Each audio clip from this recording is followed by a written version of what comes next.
Hello दोस्तों, हमारे YouTube channel में आप सभी का स्वागत है। तो दोस्तों, अभी मझगांव डॉक से बिल्डर्स की तरफ से एक लेटेस्ट अपडेट आई है जो कि बेसिकली न्यू ऑर्डर से रिलेटेड है। जी हाँ दोस्तों, कंपनी को एक और न्यू ऑर्डर रिसीव हुई है जिसे अभी हम डिटेल्स में डिस्कस करने वाले हैं। एंड उसके बाद हम स्टॉक की टेक्निकल्स को भी डिस्कस करेंगे, आज की परफॉर्मेंस वगैरह को भी डिस्कस करेंगे। तो चलो पहले ऑर्डर के ऊपर डिस्कशन कर लेते हैं। तो देखो, ऑर्डर किसने दिए हैं? ओएनजीसी। पिछले बार भी ओएनजीसी के माध्यम से ही कंपनी को ऑर्डर मिली थी, जिसके वैल्यू की बात की जाए तो लगभग 4,500 करोड़ की थी। अगर हम इस बार की बात करें तो इस बार भी ओएनजीसी के माध्यम से ही ऑर्डर कंपनी को मिली है। ऑर्डर के वैल्यू की बात करें तो 1486 करोड़ के अप्रॉक्स यहाँ पर बताई जा रही है। ठीक है, किस काम के लिए मिली है? तो देखो, for pipeline replacement project at group A on EPC reimbursable basis at the selling price of INR यहाँ पर बताई जा रही है। राउंड फिगर में हम 1486 करोड़ मानकर चल सकते हैं। चलो ठीक है, और भी डिटेल्स में यहाँ पर हम डिस्कस करते हैं। Name of the entity awarding the order, ONGC ने ऑर्डर दिया है। Significant terms and conditions of order, तो pipeline replacement project at group A on EPC reimbursable basis. आगे बढ़ते हैं। Whether order have been awarded by domestic या international entity, तो domestic entity के माध्यम से ऑर्डर मिली है।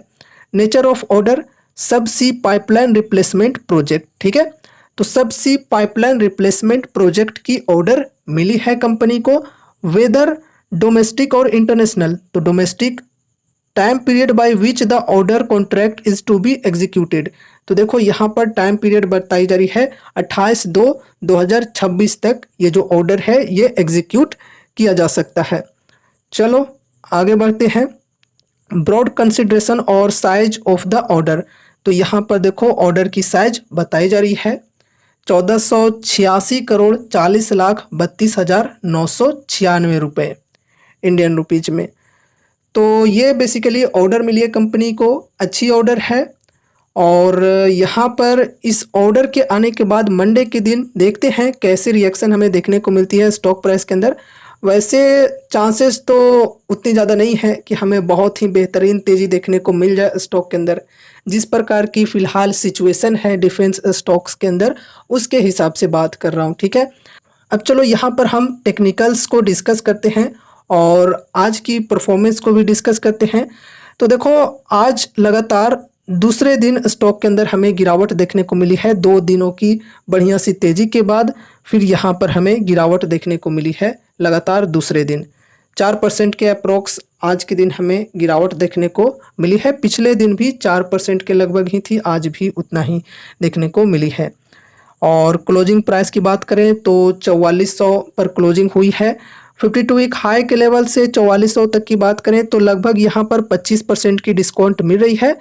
चलो, फर्स्ट एसआईपी के लिए ठीक है, अगर किन्हीं को ये कंपनी पसंद आ रही है, विजन है लॉन्ग टर्म का और मिनिमम 3 साल 4 साल 5 साल इस प्रकार से होल्ड करना चाहते हैं, कंपनी के फंडामेंटल्स, कंपनी के future growth, financials, balance sheet, इन सभी चीज़ों के ऊपर पूरा भरोसा है और लॉन्ग टर्म का विजन है, तो फिर यहाँ पर इन्वेस्टमेंट की शुरुआत कर सकते हैं। डिस्काउंट भी बढ़िया मिल रही है। अगर यहाँ पर गिरावटें कंटिन्यू रहती है तो फिर हर 5 से 10% की डिप पर एड ऑन करके भी चल सकते हैं। बाकी ये भी ध्यान में रखकर चलना है कि ऐसा ना हो कि एड ऑन करने के चक्कर में अपने पोर्टफोलियो का एक बहुत ही बड़ा वेटेज सिर्फ इस एक स्टॉक के अंदर दे दिया। अब चलो यहाँ पर हम सपोर्ट एंड रेजिस्टेंस के लेवल्स को भी डिस्कस करते हैं। तो देखो, यहाँ पर सपोर्ट की लेवल है 4300 की एंड उसके बाद 4000 की। 4000 की जो सपोर्ट है ये एक स्ट्रॉन्ग सपोर्ट की लेवल है। ये 100 EMA की भी सपोर्ट की लेवल है।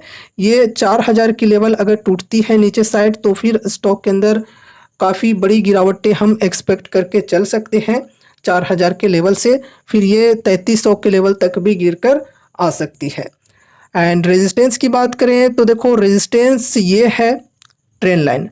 अगर इस ट्रेंड लाइन की ब्रेकआउट मिलती है और ब्रेकआउट करने के बाद स्टॉक ऊपर साइड में सस्टेन करता है, प्राइस सस्टेन करता है, तो फिर स्टॉक के अंदर हम बढ़िया तेजी एक्सपेक्ट कर सकते हैं।